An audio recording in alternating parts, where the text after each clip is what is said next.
Good morning to all. My name is Father Chanlis Chacko. From my English accent, you could easily say that I am not an American.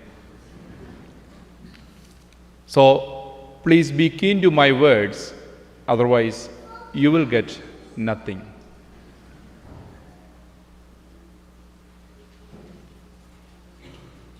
In today's Gospel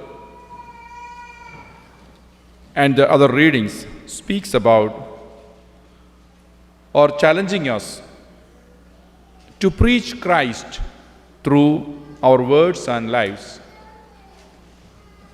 But at the same time, God says that fear no more. Fear no more. God is with us.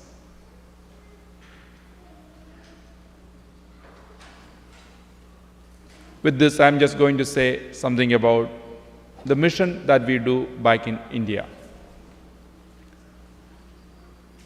My diocese is known as the Diocese of Pathanamthitta. You don't have to say that name, it's very hard. It's a new diocese bifurcated from the mother diocese in the year of 2010. So on behalf of my bishop, priest and laity, we extend our sincere thanks to the Archdiocese of Philadelphia and also especially to the Monsignor for giving us this opportunity to speak about the mission. In my diocese, we have 100 mission stations. The mission stations means not the parishes like this, just small mission stations. And we have more than 100 priests there. In India right now, it is not easy to preach gospel, especially the northern part. As you know, Christians are very minority there, just only 2% of total population. So nowadays, in India, especially the Christians, we face a lot of persecution. Within last 1 month, almost 200 parishes burned by the people there. In one of the states, state of Manipur. If you can Google it, you can easily know that. One of the states, state of Manipur. Almost 200 parishes burned. So our priests, nuns, and the people, we face a lot of challenges and the persecution there. But we try our best to give the gospel to the people. Today, I'm just going to mention only 1 or 2 points. First thing I just want to say about the seminarians in our diocese. We have more than 65 seminarians right now there in my diocese. Even though it is a small diocese, but we have 60 seminarians. That means we get a lot of vocation there. It is my bishop's duty to give food and accommodation and tuition to these seminarians. So whatever you give the collection, that goes to the seminarians. Because if you help a seminarian, the mission is continuing. When he becomes a priest, the mission is continuing. It's not stopping there. I can say it from my own experience that when I studied in the seminary, someone from this country, America, she helped me. Her name is Elizabeth. She used to send me $20 at that time, every month. Not to me, to my rector. At that time, that $20 was enough for my food, accommodation, and tuition. I used to write her every Christmas and Easter time. That's the only thing. We never seen each other at that time. So when I got ordained in the year of 2004, my bishop asked me invite this lady. Her name is Elizabeth. She is from the state of Ohio.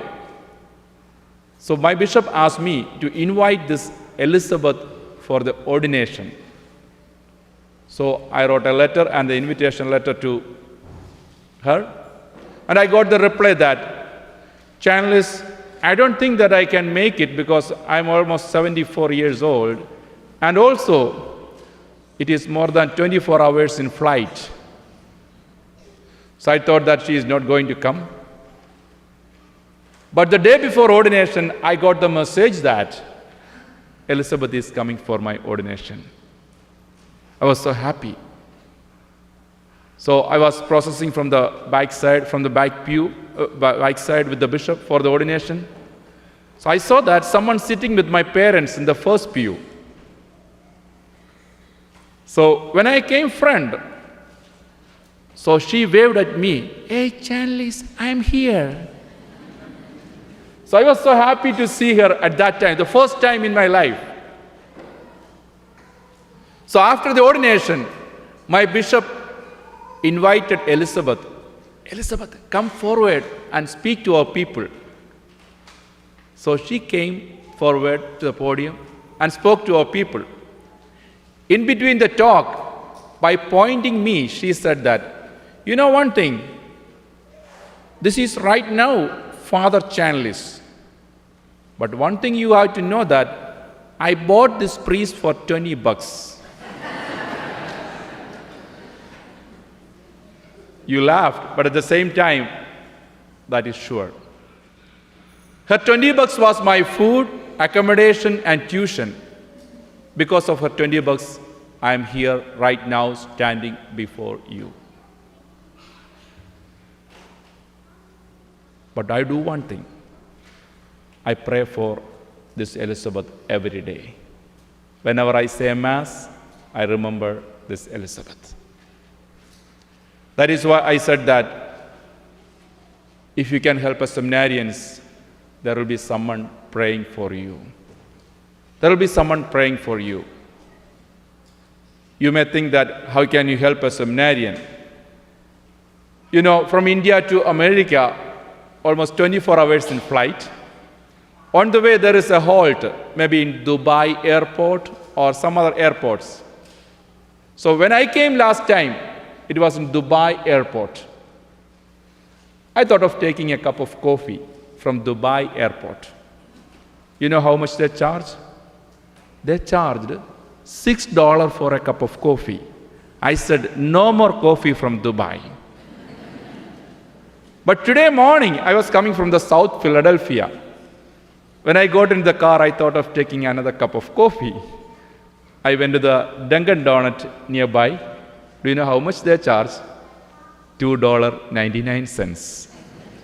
I was so happy. Dunkin' Donut is much better than Dubai airport. But when I take that $3 coffee, I always think about the seminarians. At that time, that $3 is enough for us, one of the seminarians, one day. Maybe $100 in a month. So my dear brothers and sisters, whatever you give. There is an envelope behind the church. So whatever you give, please give to that. And whatever it goes to the seminarians. So I'm just concluding here today. I can speak for at least 1 hour or 2 hours. I don't want to make you sleep here. So I'm just going to conclude here today. From the gospel, I said about, fear no more, God is with us. And from the mission, I just said only one point about the seminarians. There will be someone praying for you. May God bless you. In the name of the Father, and of the Son, and of the Holy Spirit.